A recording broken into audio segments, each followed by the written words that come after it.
Ahmedabad plane crash દુર્ઘટના બાદ સુરતની મહિલાનું નિવેદન સામે આવ્યું છે। આજ ફ્લાઇટમાં લંડનથી તેઓ અમદાવાદ આવ્યા હતા।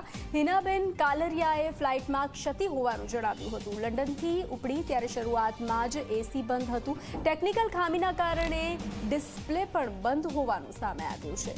તો તેઓની લંડનથી ઉપડે ત્યારે શરૂઆતમાં જ એસી બંધ હતું તેવી વાત સામે આવી છે।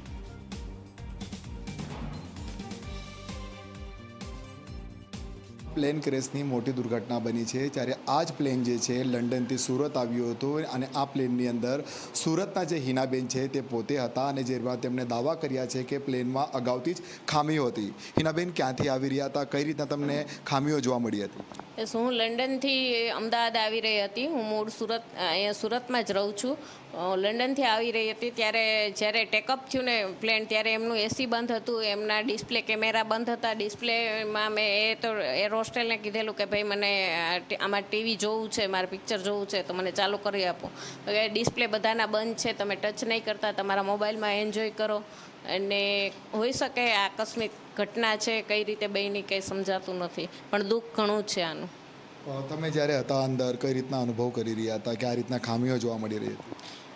બીજી તો કોઈ ખામી નહોતી, પણ થોડોક અવાજ આવી રહ્યો હતો, પણ કદાચ પ્લેન જૂનું હોય ને એવું બની શકે કાંઈ અવાજ। જ્યારે હું ઇજિપ્તમાં ગઈ હતી ત્યારે મને આવો અનુભવ નહોતો થયો। હું આ બીજી વખત ફ્લાઇટમાં એ કરું છું, મુસાફરી કરી હતી, તો મને એટલું બધું તો બીજું કાંઈ અનુભવ નહીં, પણ એ ખાલી અવાજ આવી રહ્યો હોય ને કાંઈ અંદરથી ડર લાગતો હોય એવું લાગી રહ્યું હતું। તો તમે જાણે રજૂઆત કરી હશે ત્યાં એર હોસ્ટેલને, એમને શું કીધું હતું?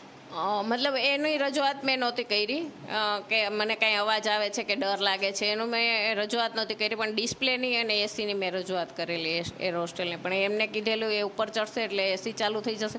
થઈ ગયું હતું, એસી ચાલુ જ હતું, પછી પાછું નીચે લેન્ડ થયું ને ત્યારે એસી બંધ થઈ ગયું હતું। શું કહેશો કે આ રીતના ખામીઓ દેખાઈ આવી રહી હતી, આને લઈને તમે કઈ રીતે જોવો છો? યસ, એ તો આ ઘટના છે કઈ રીતે બની એ તો કાંઈ સમજાતું નથી, પણ બહુ મોટી દુર્ઘટના છે। એમાં ઘણા બધા સ્ટુડન્ટો પણ હતા જે મારા દીકરાની એજના હતા।